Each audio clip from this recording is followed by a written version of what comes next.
ఆంధ్రప్రదేశ్ రాజకీయాల్లో బీసీ సామాజిక వర్గం ఎప్పుడూ కీలక పాత్ర పోషిస్తూ వస్తోంది. రాష్ట్ర జనాభాలో గణనీయమైన వాటా ఉన్న ఈ వర్గాన్ని ఆకర్షించడం ఏ పార్టీకైనా అధికారం కోసం అత్యవసరం. ప్రస్తుతం కూటమి ప్రభుత్వం అధికారంలో ఉండగా టీడీపీ బీసీలపై సరికొత్త వ్యూహాన్ని అమలు చేసేందుకు సిద్ధమైంది. బీసీ సామాజిక వర్గంలో ఉన్న అసంతృప్తిని తగ్గించి వారిని పూర్తిగా తమ వైపు తిప్పుకునే దిశగా చర్యలు చేపట్టింది. దీనిలో భాగంగా బీసీ మంత్రులతో భారీ కమిటీని ఏర్పాటు చేసింది. ఈ కమిటీలో కొండపల్లి శ్రీనివాస్, కొల్లు రవీంద్ర సహా పలువురు మంత్రులను నియమించారు. వీరు బీసీల సమస్యలపై స్పందించనున్నారు. తాజాగా విజయవాడలో ఈ కమిటీ తొలి సమావేశం కూడా నిర్వహించింది. అంతేకాదు బీసీల కోసం ప్రత్యేకంగా చట్టాన్ని కూడా రూపొందించే పనిలో పడింది.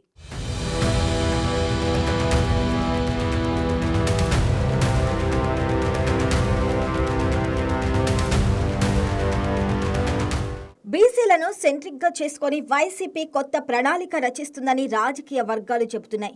బీసీలే తమ వెన్నుముక అని టీడీపీ ప్రచారం చేస్తున్నా వారికి అన్ని విధాల అన్యాయం చేస్తున్నారని వైసీపీ నాయకులు పెద్ద ఎత్తున ప్రచారం చేసేందుకు రెడీ అవుతున్నారు. సమాజంలో ఎక్కువగా ఉన్న బీసీలను తమ వైపు తిప్పుకునేందుకు, అదే సమయంలో టీడీపీకి దూరం చేసేందుకు ఈ వ్యూహాన్ని అమలు చేయాలని వైసీపీ నాయకులు బహిరంగంగానే చెబుతున్నారు. దీనిపై ప్రస్తుతం కసరత్తు సాగుతుంది. ఈ నేపథ్యంలో టీడీపీ తన కౌంటర్ స్ట్రాటజీని రూపొందించింది. వైసీపీకి ఈ అవకాశం ఇవ్వకుండా బీసీల విషయంలో అన్ని తామై వ్యవహరించాలన్నది టీడీపీ వ్యూహం. సమస్యలు ప్రస్తావించడంతో పాటు పరిష్కారాలను కూడా ప్రభుత్వంతో చర్చించాలని నిర్ణయించారు. ఇది వైసీపీ వేసిన రాజకీయ పాచికకు కౌంటర్ ఎత్తుగడగా చెప్పవచ్చు. ఈ నేపథ్యంలో బీసీ సామాజిక వర్గం నేతలు మంత్రులతో ఓ కమిటీని ఏర్పాటు చేశారు. దీంట్లో బీసీలు ఎదుర్కొంటున్న సమస్యలు ప్రస్తావించడంతో పాటు వాటిని పరిష్కరించేందుకు ఉన్న మార్గాలను కూడా వీరే అన్వేషిస్తున్నారు. ముఖ్యంగా బీసీ రక్షణ చట్టం తీసుకురానున్న నేపథ్యంలో వైసీపీకి కౌంటర్గా ఏర్పడిన ఈ కమిటీకి చంద్రబాబు కీలక బాధ్యతలు అప్పగించారు. బీసీలకు చేరువ కావటం, వారి సమస్యలతో పాటు ప్రభుత్వం ఇప్పటివరకు చేసిన మంచిని వివరించాలని కమిటీ సభ్యులకు సూచించారు. అదే సమయంలో బీసీల్లో టీడీపీపై ఉన్న సానుభూతిని మరింత పెంచాల్సి ఉంటుంది.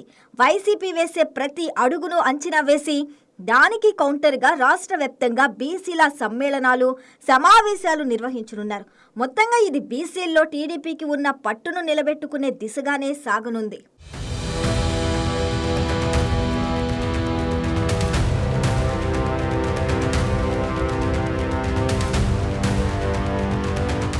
విజయవాడలో జరిగిన తొలి సమావేశంలో కమిటీ సభ్యులు వివిధ అంశాలపై చర్చించినట్లు సమాచారం. బీసీలు ఎదుర్కొంటున్న విద్య, ఉపాధి, రక్షణ సంబంధిత సమస్యలు, ప్రభుత్వ పథకాల అమలు తదితర అంశాలు చర్చకు వచ్చినట్లు తెలుస్తుంది. ఆంధ్రప్రదేశ్లో బీసీ రాజకీయాలు ఎప్పుడూ సున్నితమైనవి. గతంలో వివిధ పార్టీలు ఈ వర్గాన్ని ఆకర్షించేందుకు ప్రత్యేక పథకాలు, చట్టాలు ప్రవేశపెట్టాయి. ప్రస్తుతం కూటమి ప్రభుత్వం అధికారంలో ఉండగా టీడీపీ తన సామాజిక పునాదిని బలోపేతం చేసుకోవాలని భావిస్తుంది. బీసీ మంత్రులతో కమిటీ ఏర్పాటు చేయడం ద్వారా ప్రభుత్వ స్థాయిలోనే సమస్యలు పరిష్కారం వైపు అడుగులు వేయాలని లక్ష్యంగా పెట్టుకుంది. ఇది కేవలం రాజకీయ వ్యూహం మాత్రమే కాకుండా పాలనా స్థాయిలో బీసీల సంక్షేమాన్ని ముందుకు తీసుకెళ్లే ప్రయత్నంగా కూడా చెప్పవచ్చు.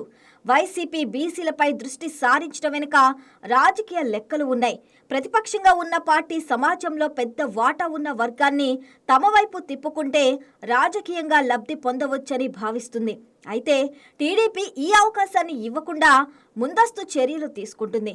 కమిటీ ద్వారా సమస్యలు గుర్తించి పరిష్కారాలు సూచించి ప్రభుత్వం చేపట్టిన మంచి పనులను హైలైట్ చేయాలన్నది ప్రణాళిక.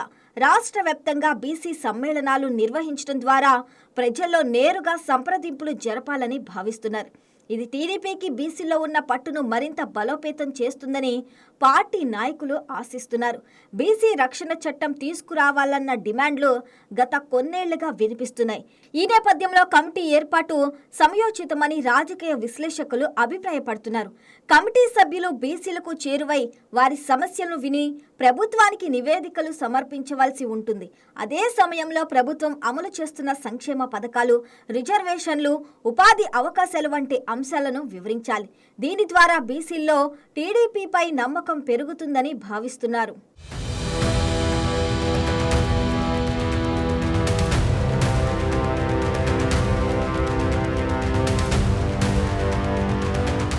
రాష్ట్ర రాజకీయాల్లో సామాజిక వర్గాలు ఎప్పుడూ నిర్ణయాత్మక పాత్ర పోషిస్తాయి.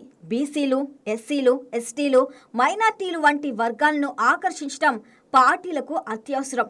ప్రస్తుతం టీడీపీ బీసీలపై ప్రత్యేక దృష్టి సారించడం ద్వారా తన సామాజిక బలాన్ని పెంచుకోవాలని చూస్తుంది. వైసీపీ కూడా ఇదే వర్గంపై దృష్టి సారించడం వల్ల రాజకీయ పోటీ తీవ్రమవుతుంది. ఈ పోటీలో ఎవరు ఎంతవరకు విజయం సాధిస్తారు అనేది కాలం నిర్ణయిస్తుంది. కమిటీ ఏర్పాటు తర్వాత రాష్ట్ర వ్యాప్తంగా కార్యక్రమాలు మరింత వేగంగా సాగే అవకాశం ఉంది. బీసీ నేతలు, సంఘాలు, సామాజిక కార్యకర్తలతో సమావేశాలు నిర్వహించి వారి అభిప్రాయాలు తీసుకోవాలని ప్రణాళికలు వేస్తున్నారు.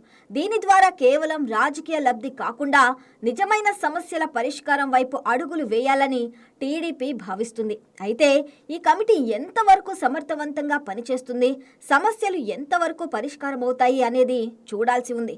మొత్తంగా చూస్తే ఆంధ్రప్రదేశ్ రాజకీయాల్లో బీసీలపై జరుగుతున్న ఈ కసరత్తు కొత్త ఒరవడిని సృష్టిస్తుంది. టీడీపీ తన వ్యూహంతో ముందుకు సాగుతుండగా వైసీపీ కూడా తన ప్రణాళికలను అమలు చేసేందుకు సిద్ధమవుతుంది. ఈ పోటీలో బీసీ సామాజిక వర్గం లబ్ధి పొందాలని రాజకీయ విశ్లేషకులు ఆశిస్తున్నారు. సమస్యలు పరిష్కారం కాకుండా సంక్షేమం పెరగటం అనేవి నిజమైన లక్ష్యాలుగా ఉండాలి. కమిటీ ఏర్పాటు, సమావేశాలు, సమ్మేళనాలు వంటి చర్యలు ఎంతవరకు ఫలితాలు ఇస్తాయి అనేది వచ్చే రోజుల్లో స్పష్టమవుతుంది. ప్రస్తుతానికి టీడీపీ బీసీలపై తన పట్టును నిలబెట్టుకునేందుకు గట్టి ప్రయత్నం చేస్తుందని చెప్పవచ్చు.